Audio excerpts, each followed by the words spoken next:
Somewhere along the way, the lines between RPG and action-adventure game were blurred, to the point where people were making huge comparisons between games like The Legend of Zelda and Final Fantasy, which shouldn't have been done in the first place because these type of games are completely different genres. I am one of these offenders in fact, and always thought that games like Landstalker and the Story of Thor, or Beyond Oasis as it's known in North America, were in fact RPGs.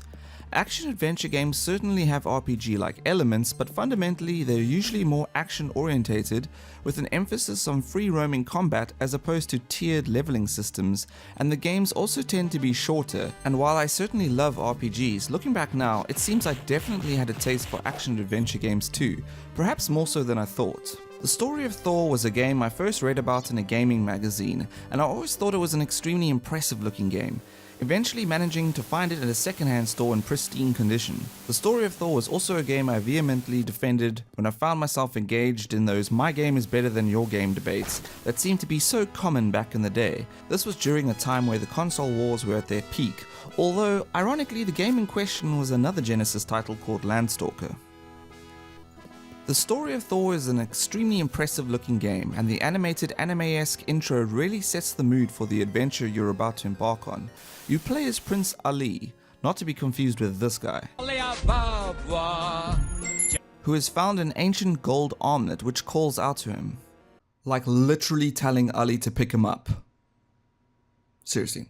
Ali puts the armlet on, and moments later everything goes to shit as the entire island sinks and Ali fucks off back to the mainland like nothing ever happened. Turns out that gold armlet actually belonged to a sorcerer named Rehol, who had been embroiled in a long battle with an evil sorcerer named Ajit, who wielded a silver armlet. The battle destroyed both sorcerers and the armlets were presumed lost. Until now. Oh shit! The gold armlet possesses the power to summon 4 magical spirits who will aid you in your quest, while the silver armlet causes death and destruction. Armed with the gold armlet, you are required to explore the land of Oasis in an attempt to hunt down the new evil person who has found the silver armlet. Kind of coincidental that 2 people would just happen to dig up both armlets at the same fucking time. I'm just saying, I mean, what are the odds of that? As soon as you exit the boat, you're thrust into a battle in the middle of what appears to be a small fishing village, and all of this shit goes down before you even have time to stop by the castle and have your cornflakes. Speaking of castle, this old man who is apparently your teacher advises that the gang might have attacked the castle too, and suggests that you go and check up on your family. Nah, fuck, why would I want to check up on my family? The thought never crossed my mind. Thanks for your wisdom, old man. Ali also appears to be some kind of martial arts master. I mean, damn, just look at him go. And your fancy footwork can be combined with your knife, resulting in special attacks such as this somersault knife strike. Rotating the D-pad in a circular motion will cause Ali to perform a half-moon knife swipe too. The knife is Ali's default weapon that can be used an infinite amount of times, although curiously it says here that you're armed only with your sword and determination. Right. Along the way you'll pick up weapons such as bombs, crossbows and swords, all of which have a finite amount of uses. This includes the swords, which will eventually break, after which Ali defaults back to his knife. Pressing start will bring up a small menu. From here you can equip weapons, use items, check your stats, look at the ever available world map, and save your game. The combat and overall movement in this game is not bad. It's just not the best. Quite often, Ali feels pretty rigid and even unresponsive at times, and I found that the game mechanics just lack the fluidity of games like A Link to the Past. And it can be a bit difficult to cancel an attack once it's started, leaving you vulnerable to being flanked or swamped by enemies fairly easily. Going back to the armlet, in the beginning it doesn't do anything, but after a chat with dear old dad, you're told that the armlet governs the wild spirits. You're then required to find them all, and strangely your dad seems to know an awful lot about their whereabouts, and the fact that the world map always has a flag showing you where you need to go is a big help too. I say help, but what I really mean is hindrance, in the sense that the waypoints are already narrowing the relatively small game world by telling you where to go, with the result that you don't really get to discover the locations of the spirit shrines yourself. I don't appreciate your hand-holding, Oasis map.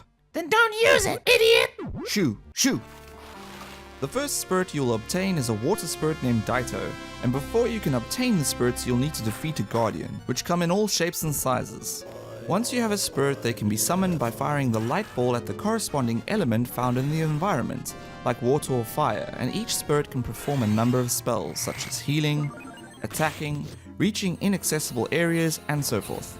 Gems of corresponding colors to the spirits will boost their powers, and it's worth noting that as soon as the spirit is summoned, their spirit meter begins to deplete, and will do so quicker if their abilities are used. Luckily, there are items such as food which can replenish the meter, and if you send the spirit away, their health will replenish automatically, as does Ali's subsequently if you're not in a combat zone. Given that the game world isn't the largest, although the box art lauds the story of Thor for being the largest adventure game on the Genesis, ever, area denying obstacles are strategically placed, forcing the narrative on an even more linear path. You're forced to get the water spirit first so that you can open a water gate, which leads into a cave which will allow you to obtain the fire spirit Ifrit, who can then remove ice blockades, and so on it goes. Area denial is a pretty common thing in action-adventure games, and that's fine. It works when there's a vast game world to explore, so as far as open-ended adventuring goes, there isn't much of that. The story of Thor, while heavy on the action, is a bit lacking in the adventure exploration department. And referring back to the box description, I love how it says, kick and slash your way through tens of hours of fantastically animated action and mind-melting puzzles?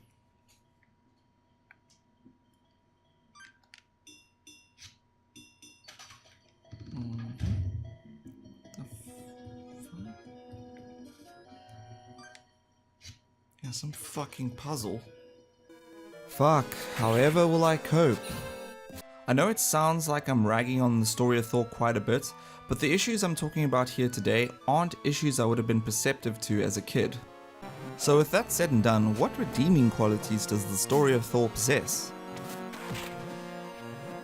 Well, visually the game is stunning. Brightly colored, detailed and well-defined sprites and backgrounds make this game a visual treat. The locations are nice and varied, ranging from forests, dungeons, caves, ancient tombs and dragons' lairs, and the myriad of enemies and large impressive boss characters are equally varied, the bosses being quite a highlight, offering some much needed challenge to a relatively undemanding game.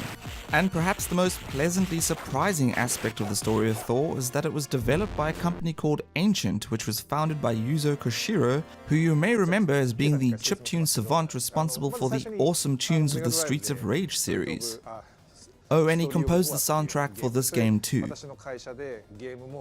There are some great tracks on this game, and they really complete the look and feel of the story of Thor with an epic fantasy score, once again proving that the Sega Genesis sound chip is as capable as ever when in the right hands. So where does that leave us? Is the story of Thor still good today? Well, yes and no. In terms of nostalgia, it was great to play through this game once more, as the visuals, music and gameplay came back in a flood of fond recollection. The story of Thor really is quite a technically impressive game, probably one of the most impressive looking ones on the system, so it's no wonder I was drawn to this game all those years ago. However, if I examine this game as an adult, then its shortcomings are unfortunately all too apparent, as the impressive visuals of the story of Thor serve only as a flimsy wrapping to an otherwise shallow game which I could complete in 3.5 hours. The few friendly NPCs in this game only have a few lines of dialogue, there are no dialogue options, there are no side quests, you don't get to help out anyone.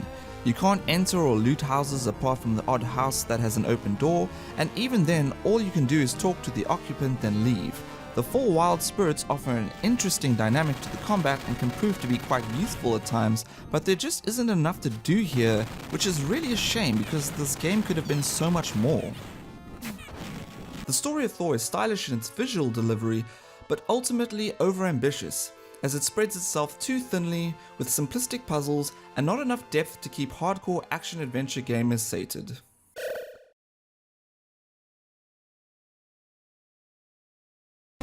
Well, that's it for this week. As always, thank you for watching. If you enjoyed this video, then please give it a thumbs up, comment, and most importantly, subscribe. Until next time, cheers.